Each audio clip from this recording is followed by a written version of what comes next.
மாமியாரா மாமியார், புருஷனா புருஷன். இவங்க தான் என்னவோ உலகத்துல இல்லாத அம்மா பிள்ளை மாதிரி.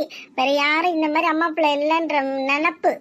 அம்மா, நான் இனிமே என் புருஷன் வீட்டுக்கு நான் போவே மாட்டேம்மா. ஏண்டி உமா, ஏன் என்னாச்சு? ஏன் இவ்வளோ கோவமா இருக்க?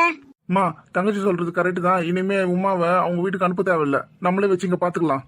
சரி உமா, நீ அம்மா கிட்ட பேசிட்டு இரு, நான் அது வரேன். உமா, முதல்ல உட்காரு, அப்புறம் பேசலாம். என்னாச்சு? எதுக்கு இப்படி நடந்துக்கிற? பின்ன என்னம்மா, நான் எது கேட்டாலும் எங்க அம்மா கிட்ட கேட்டுதான் வாங்கி தருவேன். எங்கேயாச்சும் வெளில போலான்னு சொன்னா எங்க அம்மா கிட்ட சொல்லிட்டு போலாம். எப்ப பார்த்தாலும் அம்மா அம்மா அம்மான்ற புராணமே சொல்லிட்டு இருக்காருமா.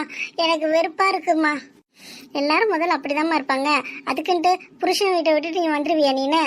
அட போம்மா, என் அண்ணன் நல்லா பாத்துப்பான். ஏம்மா, நீ என்னை பாத்துக்க மாட்டியா? ஏம்மா, என்னதான் இருந்தாலும் புருஷன் வீட்டுல இருக்கிறதாம்மா உனக்கு கௌரவம். இன்னைக்கு உங்க அண்ணன் உன்னை நல்லா பாத்துக்கிறேன்னு சொல்லுவான். நாளைக்கு அவனுக்குன்னு ஏதாவது தேவைப்பட்டா அதை உன்னை கண்டு கூட